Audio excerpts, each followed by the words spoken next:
ગરમી વિશે અમદાવાદ અને સાથે જ રાજ્યના ઘણા જ વિસ્તારોમાં ગરમીનું પ્રમાણ ખૂબ વધી ગયું છે। ગરમ અને સૂકા પવન ફૂંકાતાની સાથે જ ગરમીનો પ્રકોપ દિવસે ને દિવસે વધી રહ્યો છે।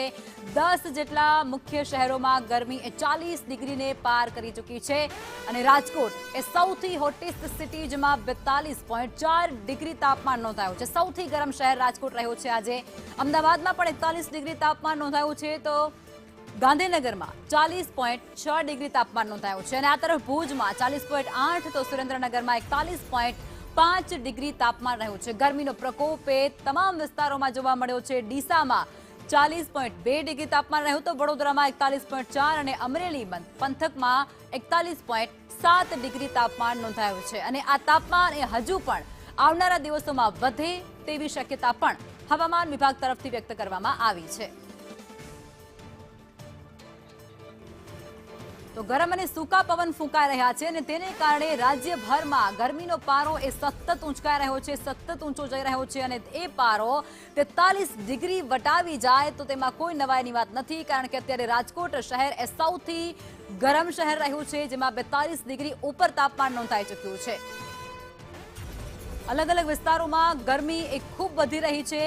गरमी बचवा माटे सरकार द्वारा गाइडलाइनो पण जाहिर करवामां आवी रही है, पण आ बधा वच्चे हवामान विभाग तरफथी हजू पण एवी आगाही करवामां आवी छे के आवनारा दिवसोमां गरमीनो पारो हजू पण ऊंचो जवानो छे अने वधवानी छे गरमी।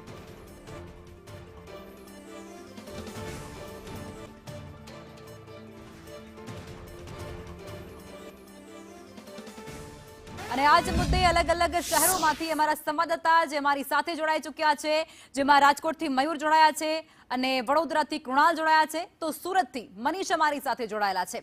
સૌથી પહેલા રાજકોટમાં આવું છે મારે મયુર તમારી પાસે, કારણ કે રાજકોટ એ આજના દિવસનો સૌથી હોટેસ્ટ સિટી રહ્યો છે। 42.4 ડિગ્રી જેટલું તાપમાન રાજકોટમાં જોવા મળ્યું છે। કઈ પ્રકારની સ્થિતિ હતી બપોરના સમયે?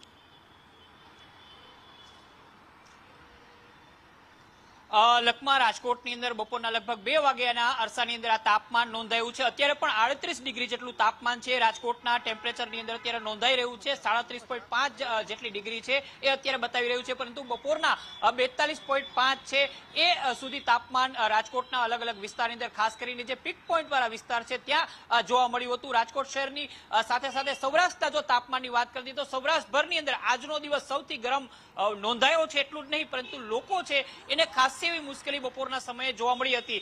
બપોરના 1 થી 4 વાગ્યાના અરસાની અંદર રાજકોટ તો સંપૂર્ણપણે કુદરતી લોકડાઉનની અંદર ફેરવાઈ જતું એ પ્રકારના દ્રશ્યો સામે આવ્યા હતા। સાથે સાથે હીટ સ્ટ્રોક એટલે કે ગરમી અને લૂ લાગવાના કેસ છે તે પણ કેટલાક નોંધાયા છે।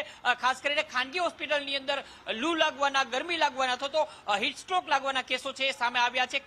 સરકારી હોસ્પિટલ છે તેની અંદર પણ કેટલાક કેસો સામે આવ્યા છે। 108 છે તેને પણ આ પ્રકારની ફરિયાદો છે તે જોવા મળી છે કે બપોરના ગરમી લાગવાના કારણે જે મુશ્કેલીઓ પડતી હોય છે, જનજીવન પ્રભાવિત થતું હોય છે, એ પ્રકારની સ્થિતિ રાજકોટની અંદર જોવા મળી હતી। આજે ને આવતીકાલે આટલો જ ગરમ દિવસ છે એ રાજકોટનો રહેવાનો છે એ પ્રકારની હવામાન વિભાગની આગાહી છે।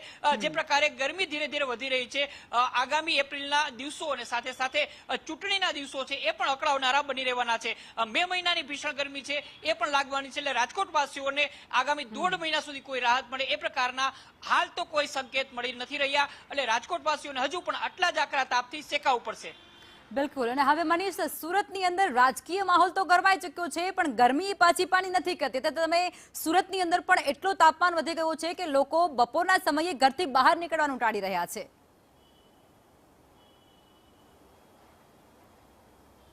जी बिल्कुल, लखमा बात करिए तो सूरत शहर में अत्यारे आकरी गर्मी पड़ी रही है। खास करीने बात करिए तो 9 वाग्यानी आसपास ज जे 40 डिग्री ने आसपास है तापमान है ते पहुंची जाए छे। आजनी बात करिए तो आज पण जे हाई है ते 39 डिग्री है ते बतावा मांगीश तमने के 39 डिग्री तापमान है ते पहुंची गयो हतुं। लोको आकरी गर्मी में हैरान परेशान थई गया हता, रस्ता है ते सुमसान थई गया हता। साथे ज बात करिए तो लोकोने आ गर्मीथी बचवा माटे लोको ठंडा पीणानो पण सहारो लई रह्या हता। आगामी दिवसोमां पण आ गर्मी पड़ी शके छे, परंतु પરંતુ મહત્વની વાત એ છે કે હજી પણ જે કહેવાય કે 5:30 વાગ્યાનો સમય થયો છે. 5:30 વાગે પણ તાપમાનની વાત કરીએ તો 36 ડિગ્રીની આસપાસનો જે તાપમાન છે તે હજી પણ બતાવી રહ્યું છે. એટલે સુરત શહેરમાં જે ગરમીનો પ્રકોપ છે તે સતત વધી રહ્યો છે. આજની વાત કરીએ તો આજે જે પ્રમાણે ગરમી પડી રહી હતી સાથે જ પવન પણ ફૂંકાઈ રહ્યો હતો. એટલે બેવડો માર સુરતી વાસીઓને સહન કરવાનો વારો આવ્યો હતો. કારણ કે એક બાજુ ગરમ પવન ફૂંકાઈ રહ્યો હતો તો બીજી બાજુ જે 40 ડિગ્રીની આસપાસનું જે તાપમાન છે તે પહોંચી ગયું હતું. એટલે સુરત શહેરમાં આકરી ગરમી છે તે સતત પડી રહી છે. છેલ્લા 2 દિવસમાં આ કહેવાય કે 40 ડિગ્રીની આસપાસ તાપમાન ચાલી રહ્યું છે. લોકો હેરાન પરેશાન થઈ રહ્યા છે. સુરતના રસ્તા છે તે સુમસામ થઈ રહ્યા છે.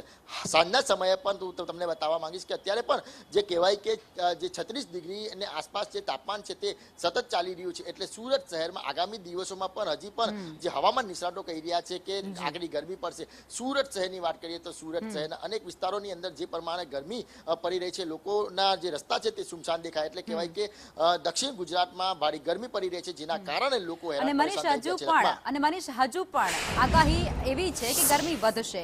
કૃણાલ, તમારી પાસે આવવું છે અને એ જાણવું છે કે વડોદરા વાસીઓ અત્યારે ગરમીનો સામનો કઈ રીતે કરી રહ્યા છે, કારણ કે વડોદરાની અંદર પણ 41.4 ડિગ્રી એટલે ઓલમોસ્ટ 41.5 ડિગ્રી જેટલું તાપમાન નોંધાયું છે.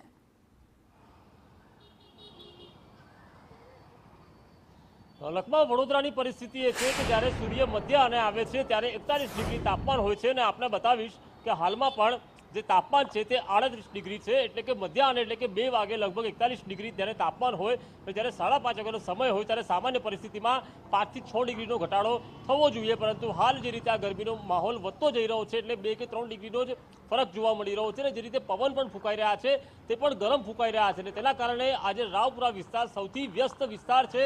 ત્યાં પણ ઘડિયા ગાંઠિયા અહીંયા વાહનો જોવા મળી રહ્યા છે. એટલે કે જે સુમસામ હોય તે પ્રકારની પરિસ્થિતિ અહીંયા રાજમાર્ગો પર જોવા મળી રહી છે. ડોક્ટરો એવું કહી રહ્યા છે, તબીબો એવું કહી રહ્યા છે કે હાલમાં જેને પણ બીપી સહિતની 2-3 બીમારીઓ હોય તેમણે બપોરે બહાર ન નીકળવું જોઈએ. આડેધડ ઠંડા પીણા પીવાથી આંતરડાનો રોગ થઈ શકે છે. ફક્ત કુદરતી સ્ત્રોત જે હોય છે તેનું જ સેવન પીણાનું કરવું જોઈએ. સાથે હવે જે ચૂંટણી આવવાની છે, મતદાન થવાનું છે, તે તો 42 ડિગ્રીથી વધુની ગરમીમાં થવાનું છે. ત્યારે આ મતદારોને આટલી ગરમીમાં બૂથ લેવલે મતદાન સુધી કરવા માટે લાવવા એ પણ નેતાઓ માટે પરસેવો પાડવા જેવું કામ થઈ જશે તે વાત પણ ચોક્કસ છે. બિલકુલ. આપ તમામ અલગ અલગ શહેરોમાંથી અમારી સાથે જોડાયા અને આખો ચિતાર સ્પષ્ટ કર્યો તે બદલ આપ સૌનો ખૂબ ખૂબ આભાર.